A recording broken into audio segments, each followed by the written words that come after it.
그는 자기를 세우신 이에게 신실하시기를 모세가 하나님의 온 집에서 한 것과 같이 하셨으니 그는 모세보다 더욱 영광을 받을 만한 것이 마치 집 지은 자가 그 집보다 더욱 존귀함 같으니라.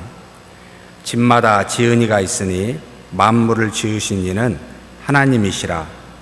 또한 모세는 장래에 말할 것을 증언하기 위하여 하나님의 온 집에서 종으로서 신실하였고, 그리스도는 하나님의 집을 맡은 아들로서 그와 같이 하셨으니 우리가 소망의 확신과 자랑을 끝까지 굳게 잡고 있으면 우리는 그의 집이라.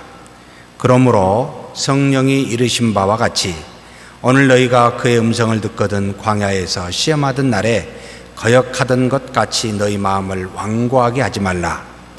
거기서 너희 열조가 나를 시험하여 증언하고 40년 동안 나의 행사를 보았느니라. 그러므로 내가 이 세대에게 노하여 이르기를 그들이 항상 마음이 미혹되어 내 길을 알지 못하는도다 하였고, 내가 노하여 맹세한 바와 같이 그들은 내 안식에 들어오지 못하리라 하였느니라.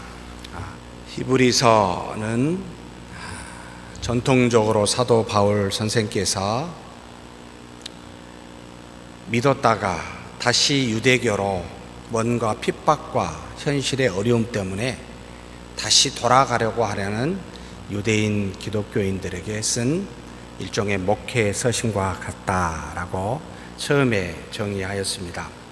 그래서 이 저자가 보고 있을, 듣게 될 하나님의 말씀은 당연히 쉽게 받아들이고 이해할 수 있는 유대교에 관련되어진 곧 중요하다라고 하는 율법과 모세 또는 다른 예언서, 구약의 말씀들을 인용을 할 수밖에 없고, 이것으로 그리스도 예수를 증거하는 그와 같은 방식을 채택하였다. 참 많이 본받을 만합니다. 가지고 있는 생각과 주장을 내 생각과 뜻대로만 펼치는 게 아니고 충분히 대상을, 상대를 고려하여 하나님의 말씀을 잘 깨달을 수 있도록 한 놀라운 지혜가 참 바울에게, 이 저자에게 있구나. 하나님께서 사랑한다, 누구를 사랑한다라고 표현할 때 우리는 내가 그 사람과 동일한 눈높이에서 맞추어서 진리를 가르치고 하나님께로 인도하는 그 행위임을 사랑한다라는 그 의미 안에 포함시키셨구나.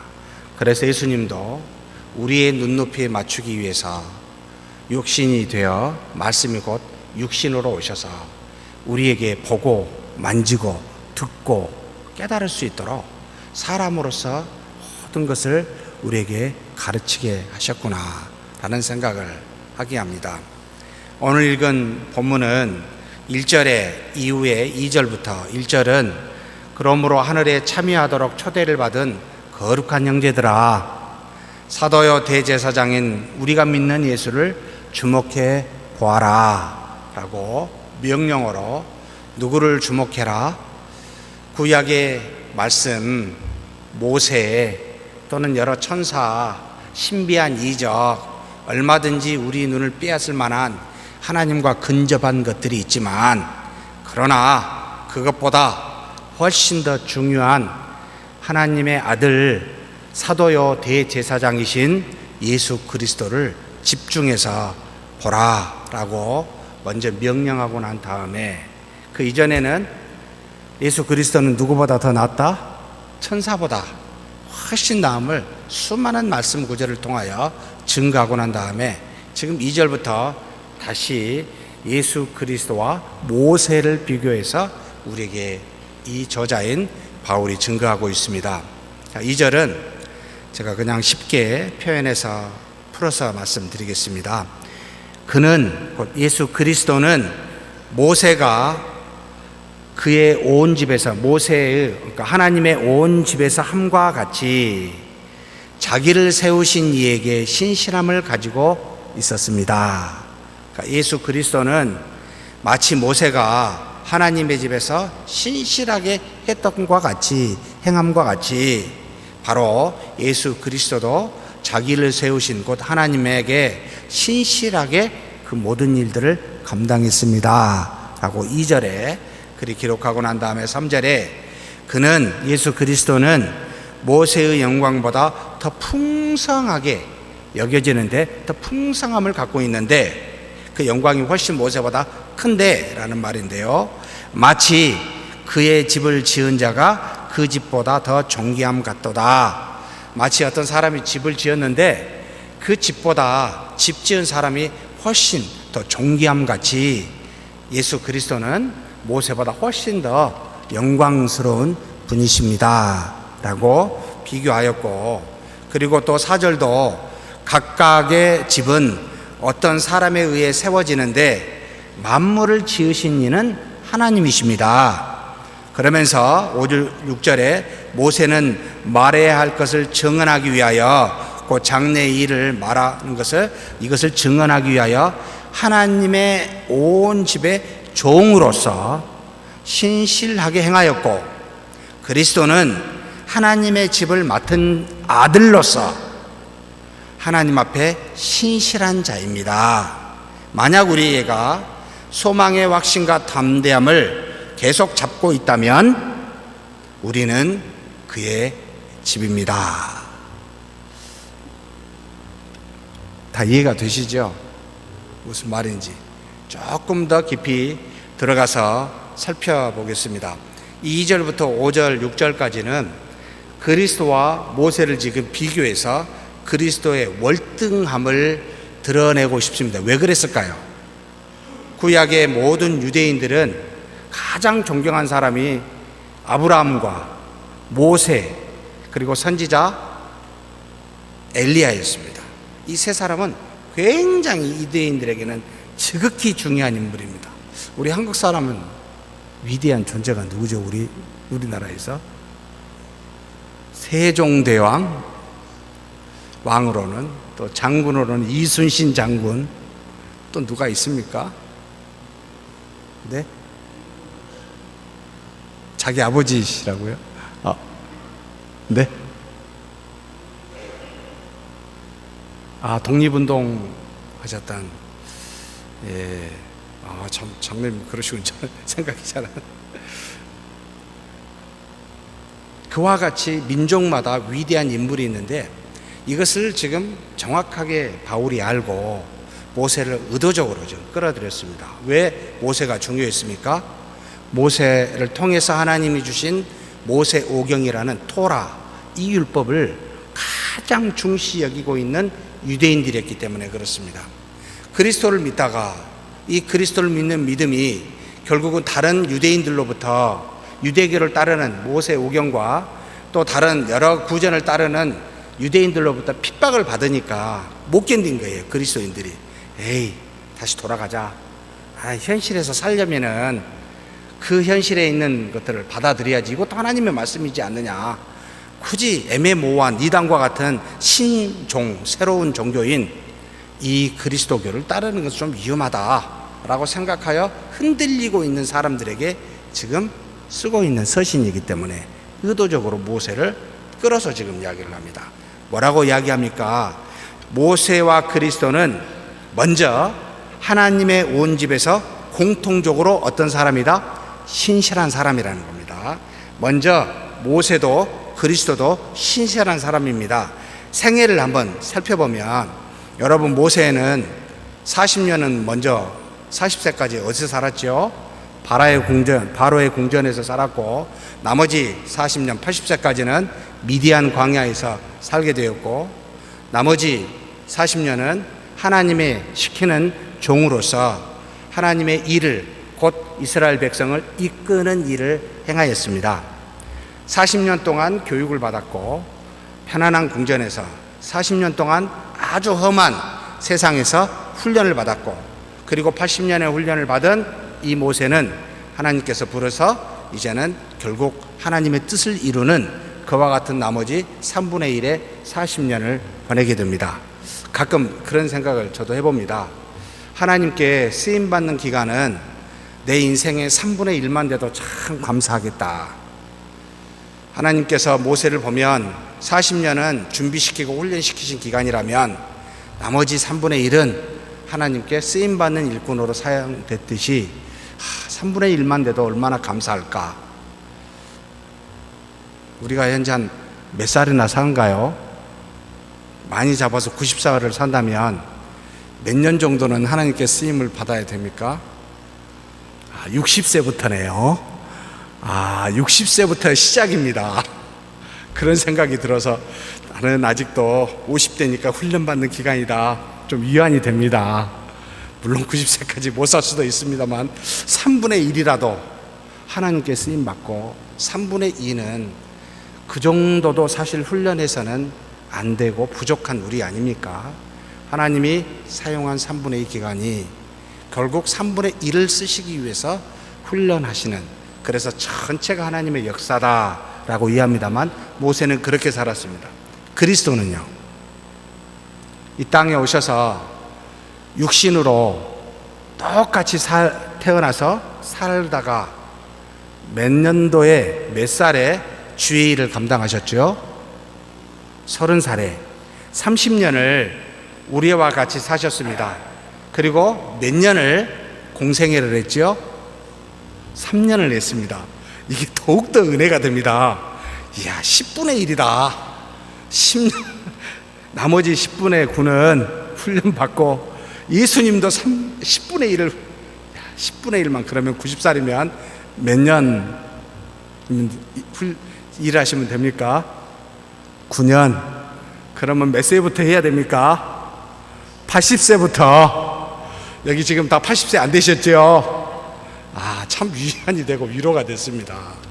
하나님이 하나님의 아들을 사용하실 때도 일이 하셨다. 생애를 보면 물론 우리가 이렇게 생각하셔야 됩니다. 하나님이 눈에 보이게 증거한 시간은, 나타난 시간은 예수님은 3년이요.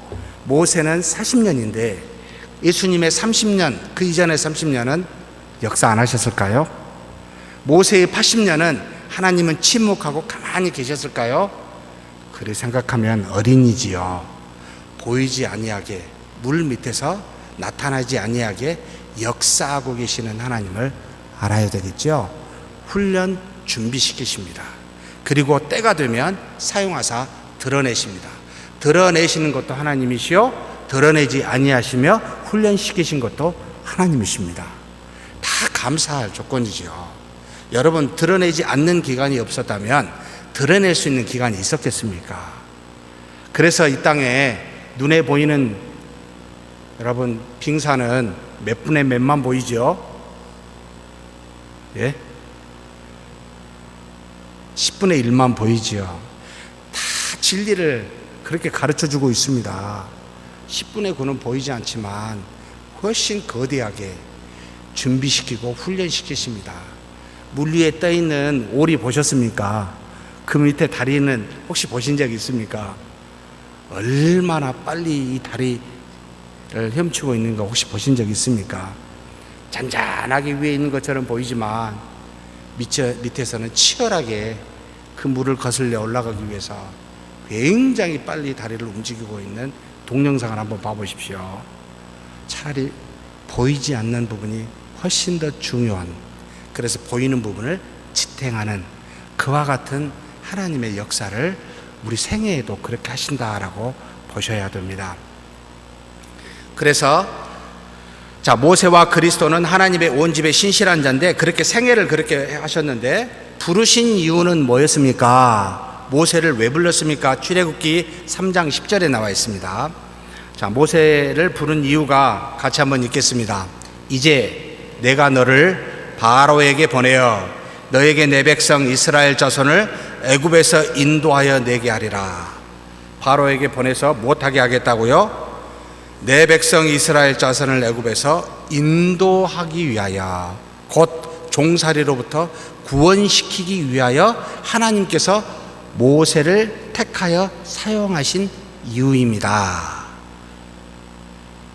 그리스도는요, 왜 이 땅에 보내셨죠? 같이 읽겠습니다. 마태복음 1장 21절 말씀입니다. 아들을 낳으리니 이름을 예수라 하라. 이는 그가 자기 백성을 그들의 죄에서 구원할 자이심이라. 하나님께서 그리스도를 이 땅에 보내심은 못하기 위해서 자기 백성을 그들의 죄에서 구원하시기 위하여 보내셨습니다. 결국 모세나 그리스도는 하나님의 택한 백성, 이스라엘 백성을 구원하고, 결국 우리는 영적인 아브라함의 백성으로서 그리스도로 말미암아 우리를 죄에서 구원하시기 위하여 그리스도를 보내셨다.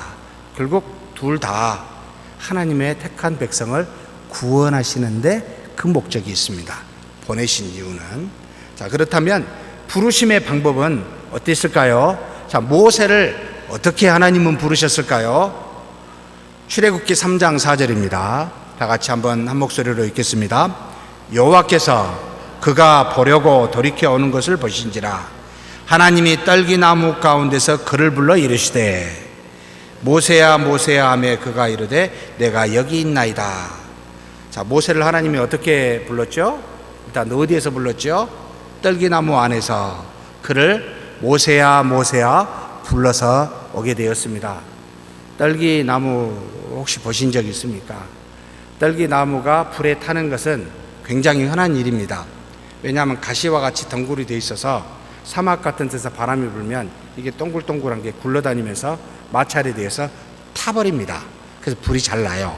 근데 문제는 불이 나면은 꺼져야 되는데 꺼지지가 않아서 이상했던 겁니다. 떨기나무가 왜 안 꺼질까? 모세가 보니까. 그래서 가본 거예요. 왜 그런지. 그곳에 하나님이 계셔서 그를 부르시는 장면이었습니다. 하나님께서 만드신 자연을 통하여 모세를 부르시고 계십니다. 그 안에서 모세야 모세야. 예수 그리스도는 어떻게 부르셨죠? 마태복음 1장 18절입니다. 같이 한번 읽겠습니다. 예수 그리스도의 나심은 이러하니라. 그의 어머니 마리아가 요셉과 약혼하고 동거하기 전에 성령으로 잉태된 것이 나타났더니. 자, 예수 그리스도는 어떻게 이 땅에 보내셨습니까? 성령으로 잉태하여.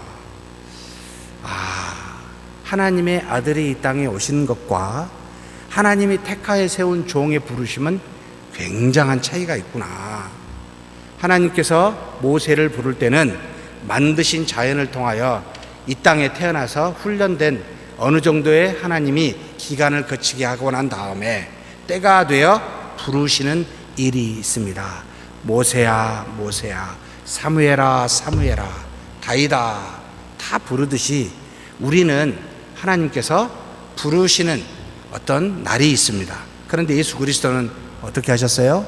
처음부터 성령의 하나님으로 말미암아 이 땅에 잉태되어 나게 하셨다. 차이가 있구나.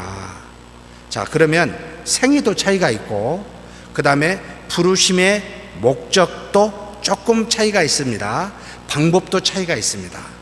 모세를 부르신 목적, 결국 눈에 보이는 택한 아브라함의 후손인 이스라엘 백성을 애굽에서 종살이에서 구원하기 위하여 떨기나무에서 부르셨고, 예수 그리스도는 아브라함의 영적인 바로 후손, 하나님이 창세전에 깊으신 뜻대로 택한 사람들을 그들의 죄로부터 구원하시기 위하여 성령으로 잉태하여 이 땅에 오셨습니다.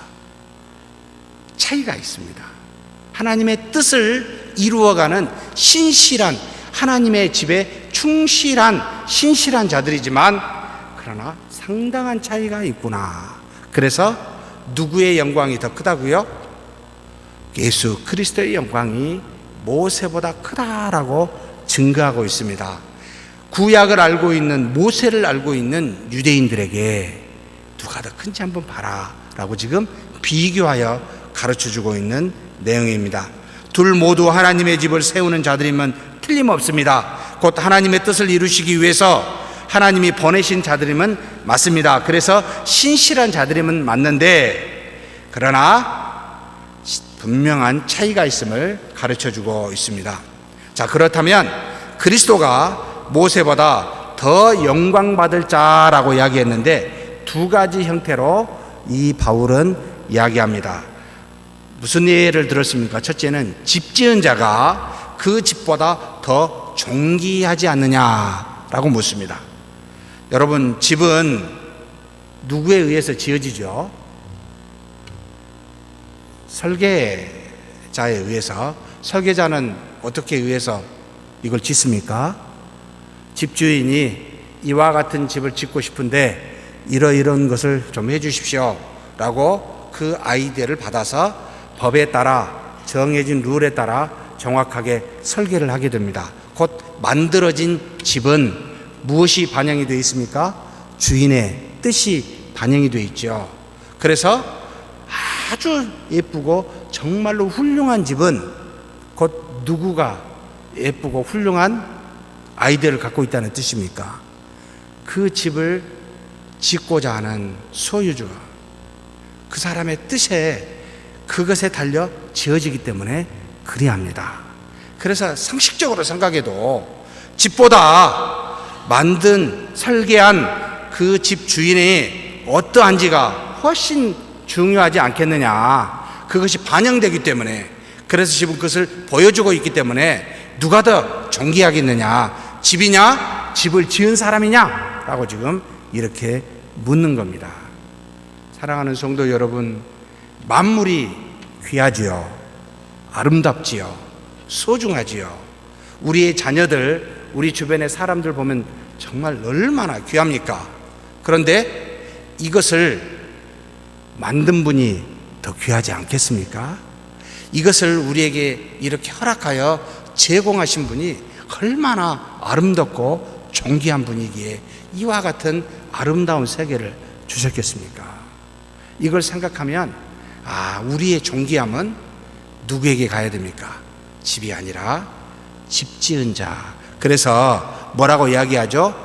만물을 지으신 이가 누구다고요? 하나님이시라고요. 존귀는 하나님한테, 영광은 하나님한테 가는 겁니다.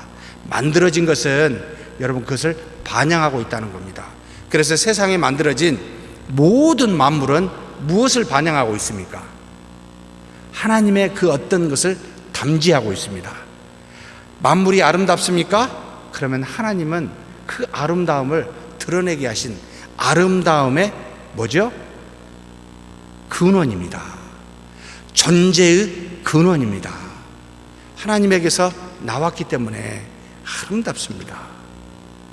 그래서 하나님이 존귀하고 모든 것의 원천인 하나님께만 영광이 돌려져야 된다라고 말하고 있습니다. 교회도 마찬가지입니다. 저와 여러분이 교회 각각의 하나의 벽돌입니다. 각각의 벽돌이 그리스도를 담고 있지만 우리가 다 모이면 뭐가 되죠? 한 건물이 되잖아요. 그러면 그리스도의 전체의 모습이 담겨져 있다는 뜻입니다. 그래서 교회는 곳곳을 다 함께 조합해 보면 그리스도를 정확하게 닮아 있습니다. 근데 그리스도가 아니게 닮아 있는, 마치 집을 훼손하고 있는 벽돌이 있습니까? 그럼 어떻게 해야 되죠? 예? 벽돌이 거칠게 튀어나왔어요. 어떻게 해요? 우리는 없지요. 어떻게 하죠? 빼버립니까? 아니면은 다듬습니까? 그게 잘 조화가 되도록 다듬잖아요. 어떤 분은 빼버립시다. 그건 아니잖아요. 잘 다듬어야죠. 그래서 이 전체의 모습은 정확하게 그리스도를 여러분 닮아 있습니다. 교회는 이 세상에 가장 그리스도와 가까운 존재입니다. 그걸 명심하셔야 됩니다. 그리고 이 교회라는 건물을 이루고 있는 우리 각자의 벽돌은 또한 그리스도의 어떤 한 부분을 담지하고 여러분 유사합니다. 무엇으로? 여러분, 모세는 무엇이 닮았죠? 민수기에 나와 있습니다. 모세의 온유함이 세상의 모든 사람보다 승하였더라. 민수기 12장 3절입니다. 같이 한번 읽겠습니다. 이 사람 모세는 온유함이 지면의 모든 사람보다 더하더라. 이건 여러분 예수 그리스도에게도 있습니다. 마태복음 11장 29절 같이 한번 읽겠습니다. 나는 마음이 온유하고 겸손하니 나의 멍에를 메고 내게 배우라. 그리하면 너희 마음이 쉼을 얻으리니. 예수님의 마음이 어떻다고요? 온유함, 겸손함. 예수님의 마음은 모든 것을 담고 있습니다. 온유함은 한 부분일 뿐입니다. 그런데 모세는 이 한 가지를 그리스도와 비교해보면 닮아 있었어요. 사랑하는 성도 여러분, 여러분은 어떤 부분을 그리스도와 닮아 있습니까? 오래 참음, 사랑, 자비? 저와 여러분은 어떤 부분을 그리스도와 가장 유사하게 닮아 있습니까? 아니면 너무나 다른 모습을 갖고 있습니까? 이걸 좀 물어봤으면 좋겠다 생각이 듭니다. 그래서 어찌되었든 집 지은 자가 그 집보다 더 존귀한 것처럼 모세는 하나의 집입니다. 모세를 만드시는 누구죠? 하나님이십니다. 곧 그리스도이십니다. 모세는 하나의 작품이요, 모세를 지은 이는 그리스도이기에 모세는 그리스도를 반영하고 있습니다. 이런 표현을 암묵적으로 좀 말하고 있는 겁니다. 저와 여러분도 마찬가지라는 뜻입니다. 그리스도의 그 무엇을 반영하며 담지하고 있으니 그리스도를 담는 저와 여러분이 되기를 주의 이름으로 축복합니다. 두 번째로, 아들이 종보다 더 존귀한 것처럼 이라는 표현으로 아들과 종의 비유로 그리스도와 모세를 비유하고 있습니다. 모세는 종인데 어떤 일을 했습니까? 장차 말해야 할 것, 하나님의 뜻을 증언하는 하나의 종이었습니다. 곧 자기 뜻대로 무언가를 말하는 것이 아니라 명하신 것, 하나님이 주신 것, 주인이 말한 것, 그래서 그것을 가지고 하나님의 뜻을 증언한 것, 이것이 바로 율법 아닙니까? 토라, 모세, 우경이 아닙니까? 이것을 증언하기 위해서 하나님이 부른 종입니다. 이렇게 지금 가르치고 있습니다. 그런데 그리스도는요, 종이 아니라 하나님의 아들입니다. 집주인의 아들입니다. 하나님의 집을 맡은 자라고 나옵니다. 집을 소유한 자라는 뜻입니다. 그 집을 섬겨 종으로서 역할을 하는 자가 아니고 이 집 자체를 소유하고 있는 맡은 자다. 그래서 아들이다. 그리스도는 아들이라 라고 이야기하고 있습니다. 그래서 이 그리스도는 자기의 소유, 이 집을 마음대로 할 수 있는 그와 같은 아들임을 알라. 종과 아들의 차이가 그와 같은 것처럼 바로 모세와 그리스도도 그와 같이 차이가 있다라고 가르칩니다. 자, 그러면서 그런 그리스도가 훨씬, 그러면 집보다 집 지은이가 더 중요하고 종보다 아들이 더 존귀한 것과 같이 그리스도가 훨씬 낫지 않냐냐, 이분께 더 영광을 돌려야 되고 더 존귀함을 돌려야 되지 않느냐라고 하면서 그 뒤에 뭐라고 이야기합니까? 만약 우리가 소망의 확실함과 담대함을 가지고 있다면 우리는 그의 집이다. 지금 너희들이 이 소망에서 떠났다는 거예요. 그래서 옛 조문의 율법을 다시 잡으려고 한다는 거예요. 그래서 이 소망의 확실함과 담대함을 가지고 있다면 우리는 뭐다? 그의 집이지 않느냐라고 지금 가르칩니다. 사랑하는 성도 여러분, 우리는 그가 만든 집입니다. 그분이 우리를 만들어서 세운, 우리는 그분의 몸입니다. 그래서 우리의 소유권은 그리스도에게 있고 또 우리가 드러내는 것은 바로 그분의 몸이기 때문에 그리스도를 드러냅니다. 교회에서 자신의 생각과 뜻을 드러내는 곳이 아니고 오직 그리스도를 드러내는 곳이라는 말입니다. 우리의 인생이 내 인생의 설계와 목적과 계획에 따라 무언가를 만들어서 세워가는 것이 아니라 그리스도를 드러내는, 그분의 영광을 나타내는 것이 우리 인생의 목적이라는 말입니다. 그래서 저는 비전이라는 말, 꿈이라는 말 별로 좋아하지 않습니다. 누구를 위해서요? 무엇을 드러내는데요? 우리 자신을 드러낸다고요? 우리 인생을 드러낸다고요? 우리 이름을 드러낸다고요? 그게 무슨 의미가 있습니까? 썩어지고 없어지면 끝나버리는 것들인데, 결국은 하나님이 우리를 만드셨고 우리의 소유권이 하나님께 있다면 저와 여러분은 하나님의 어떤 부분을 드러내는 그 영광이 인생의 최고의 목적이라. 그래서 사람의 본분은 뭐라? 그분을 즐거워하는 겁니다. 그분께 영광을 돌리는 겁니다. 곧 그분을 주신 것을, 그분에게서 받은 것을 있는 대로, 인위적인 그 무엇을 이익에 따라 첨가하지 말고 있는 대로 드러내는 것이 가장 중요한 본분이라는 말입니다. 사랑하는 성도 여러분, 우리는 다 담지하고 있습니다. 그리스도가 가지신 그 무엇을 전부 다 가지고 있습니다. 그것을 아무 사심 없이 그저 있는 대로 드러내십시오.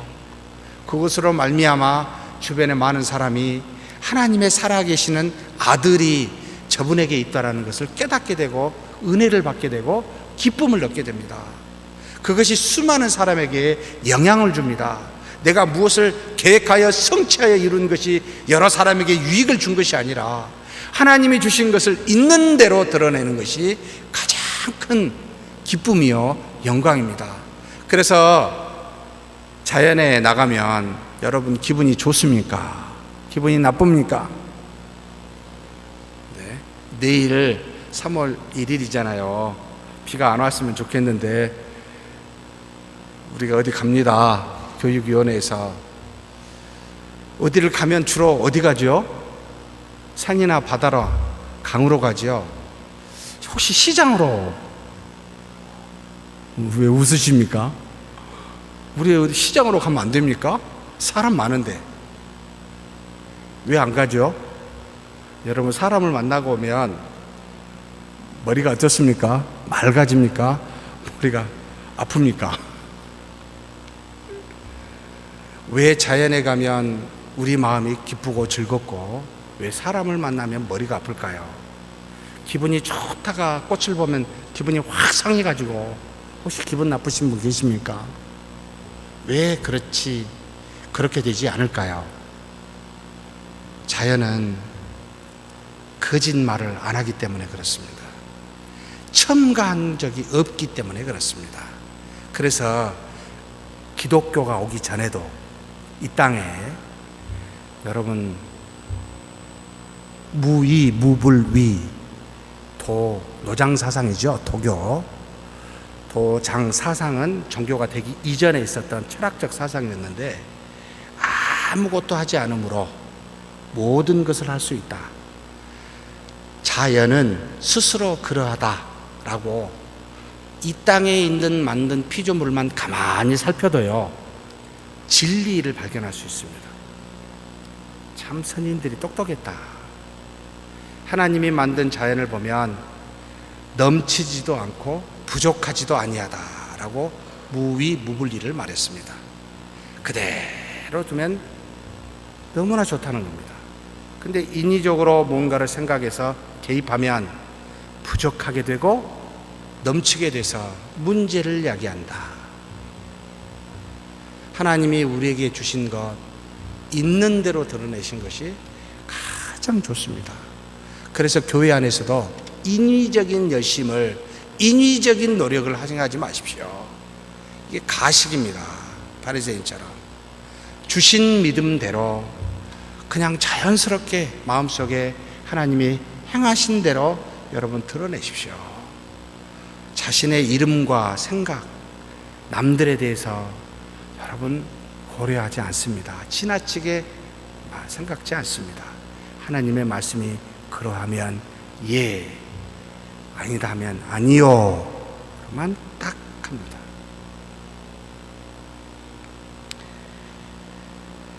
그렇게 하나님이 우리를 만드셨고 우리는 그의 모든 것을 반영하는 집이기 때문에 그랬습니다. 이것에 대해서 7절에서 11절 성령이 이르신 바와 같이라는 말로 구약의 시편의 말씀을 가지고 인용하면서 하나님이 이렇게 우리에게 주셨는데 그렇게 행하지 못한 것에 대해서 시편 95편 7절에서 11절 말씀을 인용하여 그대로 여기에 지금 적어놨습니다. 우리 성경에는 히브리서 3장 7절에서 11절로 되어 있습니다. 구약의 시편을 제가 그대로 한번 읽겠습니다.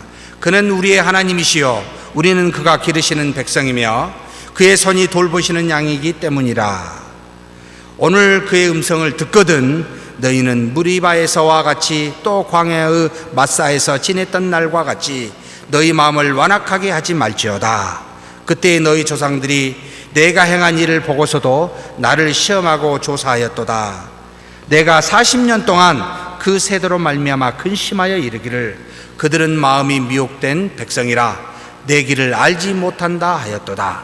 그러므로 내가 노하여 맹세하기를 그들은 내 안식에 들어오지 못하리라 하였도다. 하나님께서 그 이스라엘 백성에게 모세를 통하여 음성을 듣게 했습니다. 그래서 광야에서 수많은 이적을 보여주셨습니다. 그들이 요구한 대로. 그런데 그들이 광야에서처럼 마음을 완고하게 하여 그 말을 경청치 아니하였다는 말입니다. 40년 동안 하나님을 시험하여 그 행사를 보고서도 마음이 미혹되어 내 길을 알지 못하였다라고 말합니다. 하나님이 이적을 보여주고 모세를 통하여 말씀하였어도 광야의 40년 동안 이스라엘 백성은 마음이 미혹되어 하나님의 뜻을 그 길을 알지 못하였다는 겁니다. 왜 그랬습니까? 완고한 마음으로 나아갔기 때문에 그렇습니다. 그래서 어떻게 하나님 하셨습니까? 내가 노하여 맹세한 바와 같이 내 안식에 들어오지 못하게 하였다. 그들은 40년 동안 광야에서 나온 1세대는 전부 죽고 여호수아와 갈렙만을 제외하고는 다 광야에서 죽고 하나님의 약속한 땅 가나안 땅에는 2세대가 광야에서 난 2세대가 들어갈 수가 있게 되었습니다. 마음이 완악하면 하나님의 안식에 듣지 못한다라고 경고하듯이 지금 너희들이 이와 같은 하나님의 말씀을 내가 조금 너희에게 가르쳐준 말씀을 완고하게 받아들이지 못한다면 우리의 조상 40년 동안 하나님의 말씀을 받았던 이 조상이 왕관같이 받지 아니하여 하나님의 노가 너희에게 임할 것이다 라고 지금 바울이 경고한 것이지요. 사랑하는 성도 여러분, 우리의 마음은 지금 완고합니까? 부드럽습니까? 먼저 우리부터 정의를 좀 해봅시다. 우리는 부드러운 마음을 소유하고 있습니까? 아닙니까? 스스로 생각하면 헷갈리죠. 어쩔 때는 좀 부드러운 것 같기도 하고 어쩔 때는 완악한 것 같기도 하고 지금은 좀 부드러우니까 이해하는데 완악한 마음 갖고 앉아 계시면 답을 못 하실 겁니다. 이럴까 봐 하나님께서 말씀으로 주셨습니다. 에스겔서 구약에 주신 말씀입니다. 36장 26절 말씀입니다. 꼭 기억하십시오. 제가 사실 에스겔서 여러분 이것을 강의할 때 이미 이야기한 바가 있습니다. 같이 한번 읽겠습니다. 또 새 영을 너희 속에 두고 새 마음을 너희에게 주되. 자, 이 새 영은 누구를 말할까요? 예수 그리스도입니다. 하나님께서 지금 바벨론의 포로로 있는 이 에스겔에게 향후 일어날 일들에 대해서 예언한 것이죠. 예루살렘이 회복될 것이라고. 그런데 예루살렘의 회복은 그 예루살렘의 실제적인 물리적 예루살렘의 회복만 말한 게 아니고 영적인 예루살렘이 회복됨을 동시에 말한 내용입니다. 여기서 말하는 것은 영적인 예루살렘을 말하는데 새 영, 누구죠? 새로운 영인데 누굽니까? 지금까지 듣고 보지도 못했던 영, 오순절날 마가의 다락방에 임할 성령을 말하고 있습니다. 이 새 영을 누구에게 줘요? 우리에게, 너희 속에 두고 새 마음을 너희에게 줬다는 겁니다. 그러면 우리 속에 있는 성령으로 말미암아 우리 마음이 어떻게 됐습니까? 그 다음에 같이 읽겠습니다. 너희 육신에서 굳은 마음을 제거하고 어떻게 돼요? 뭘 줘요? 부드러운 마음을 줄 것이며. 성령이 우리에게 임하면 굳은 마음이 어떻게 돼요? 부드러운 마음이 되었습니다. 부드러운 마음 가지고 있습니까? 없습니까? 없다고요? 성령이 거짓말 사기치셨나? 나한테는 굳게 하고 다른 사람한테만 부드럽게 하셨나요? 아니요. 전부 다에게 하나님의 말씀을 받을 만하도록, 하나님의 뜻을 따라 순종할 만하도록 전부 다에게 부드러운 마음을 주셨다는 겁니다. 한 가지로 다요. 누구는 더 주고 누구는 덜 주고가 아니고 전부 다에게 성령이 오시면 다 주셨다는 말입니다. 그럼 여기 있는 저와 여러분은 본질적으로 성령이 우리 안에 오셨으면 어떻게 됩니까? 부드러운 마음을 소유하고 있습니다. 그래서 우리는 부드러운 마음의 소유자들입니다. 그런데 이 부드러운 마음이 잘 안 나타날 때가 있지요. 왜 그랬을까요? 여기 성경에 나와 있지요. 뭐 때문에? 10절입니다. 잠언 97편도 마찬가지고 히브리서 3장 10절에 그러므로 내가 이 세대에 노하여 이르기를 그들이 항상 마음이 어떻게 돼요? 미혹되었다 이 말입니다.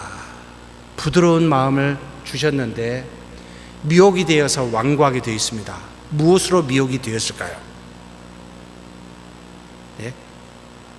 이스라엘 백성이 무엇 때문에 하나님께 불평했습니까? 먹는 문제, 마시는 문제, 모세에게 대항하는 권위의 문제, 곧 자신의 육신과 이 땅의 명예의 문제를 가지고 여러분 하나님께 불평하며 대항했었습니다. 무슨 뜻입니까? 마음을 여러분 굳건하게 아주 단단하게 만드는 모든 것의 출발은 어디에 있다? 우리가 미혹되는 것은 어디에 있다? 우리 육신의 정욕에 있습니다. 우리 이생에 또 우리 안목의 자랑에 있습니다. 이것이 우리를 유혹하여 우리의 부드러운 마음을 완고하게 만들더라. 그런데 원래는 부드러운 자들입니다. 이 말씀을 온유함으로 마음이 온유하게 되기 위해서는 어떻게 해야 될까요? 비결이 뭘까요? 마태복음 11장 29절에 예수님께서 다음과 같이 가르치셨습니다. 같이 한번 읽겠습니다. 나는 마음이 온유하고 겸손하니 나의 멍에를 메고 내게 배우라. 우리가 해야 될 일은 뭐예요? 마음이 온유하고 겸손한 예수 그리스도의 멍에를 메고 배우는 일입니다. 이 말은 무슨 뜻입니까? 여러분 그리스도를 믿으십시오. 그리스도를 받아들이시고 그분을 생각하고 배우십시오. 그리하면 완고한 마음이 부드러워집니다. 우리 의지와 노력으로 되지 않습니다. 인격의 수양으로도 되지 않습니다. 아무리 고민하고 생각하여 뭔가 해보려고 하면 작심삼일에 끝나버리고 맙니다. 그래서 우리 힘으로 안 되기 때문에 예수 그리스도는 아예 나의 멍에를 메고 나와 함께 가자 이겁니다. 나를 붙들어라, 나를 믿으라, 나에게 배우라. 여기에 답을 두고 있습니다. 우리의 마음이 그리스도에게 향해 있고 그분을 배워야 우리의 완고한 마음이 부드러워집니다. 다른 데서 찾을 수가 없습니다. 성령이 우리에게 온유한 마음을 주셨고 미혹되지 않도록 완고하지 않도록 그리스도를 배우게 되면 우리는 우리 힘으로가 아니라 성령의 능력으로 그리스도를 본받은 자가 되어 여러분 그리스도의 성품이 그대로 드러나게 된다라고 가르치고 있습니다. 그러니 사랑하는 성도 여러분, 그리스도를 믿으십시다. 그분에게서 배우십시다. 그래서 3장 1절에 누구를 주목하라? 그리스도를 주목하라. 모세도 율법도 있지만 전부 다 그리스도를 가리키고 있으니 그리스도 하나님의 아들, 이 땅의 모든 만물에 만드신 이요 소유주이신 그리스도를 주목하라. 이리 하면 됩니다. 그리스도는 잠깐 믿다가 그냥 치워놓고 내가 내 마음대로 행하는 것이 아니라는 말입니다. 계속해서 그리스도만을 주목해야 됩니다. 예배를 드릴 때도 집에 가실 때도, 잠자기 전에도, 깨어날 때도 그리스도를 주목하여 어떤 분이신지를 여러분 묵상하고 배우시라는 겁니다.